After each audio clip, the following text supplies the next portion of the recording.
प्रभु श्री राम को आदि पुरुष भी कहा गया है, क्योंकि पुरुषार्थ की पहचान बतलाने वाले राम प्रथम पुरुष हैं, जिन्होंने हमारे समक्ष मानव जीवन का सबसे उत्तम आदर्श रखा। राम नाम की महिमा अनंत है। रामचरितमानस में गोस्वामी तुलसीदास जी ने इसका बहुत ही सुंदर वर्णन किया है। राम नाम से बड़ा कुछ भी नहीं है, यह सबसे ऊपर है।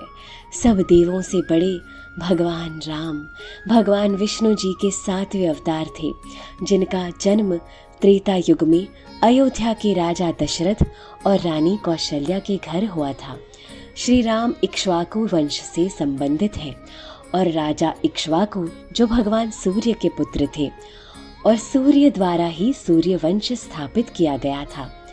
इसी वजह से रामचंद्र जी को सूर्यवंशी राजा भी कहा जाता है। श्री रामचंद्र हिंदू महाकाव्य रामायण के मुख्य पात्र हैं और हिंदू धर्म के एक प्रमुख देवता हैं।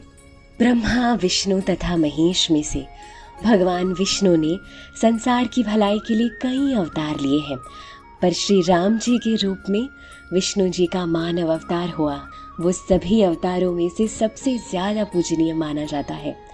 भगवान श्री राम के बारे में महर्षि वाल्मीकि द्वारा अनेक कथाएं लिखी गई हैं।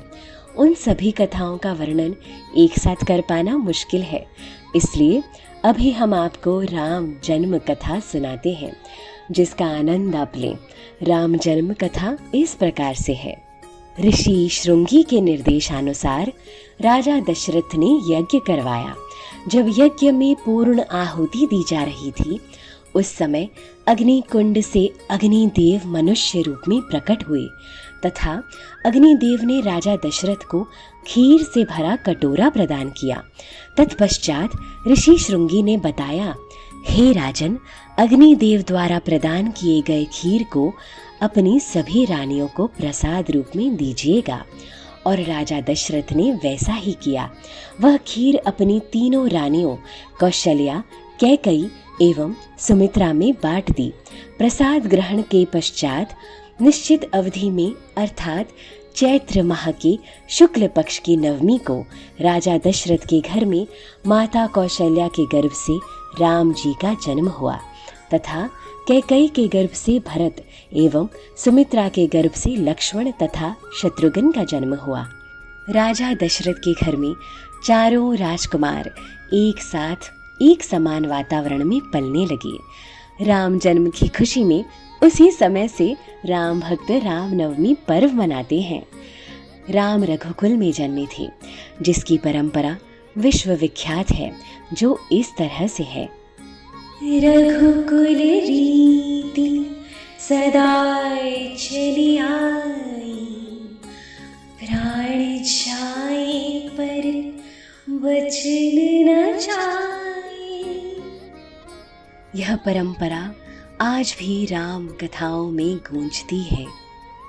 ब्राह्मणों के अनुसार राम न्याय प्रिय थे। उन्होंने बहुत अच्छा शासन किया, इसीलिए लोग आज भी अच्छे शासन को राम राज्य की उपमा देते हैं। राम नाम की ज्योत से अयोध्या नगरी आज भी जगमगा रही है। अयोध्या क्षेत्र के राम कथा संग्रहालय में राम कथा विषयक चित्रों, सचित्र पांडुलिपियों, मूर्तियों, रामलीला व अन्य प्रदर्श कलाओं से संबंधित सामग्री आपको देखने को मिलेगी।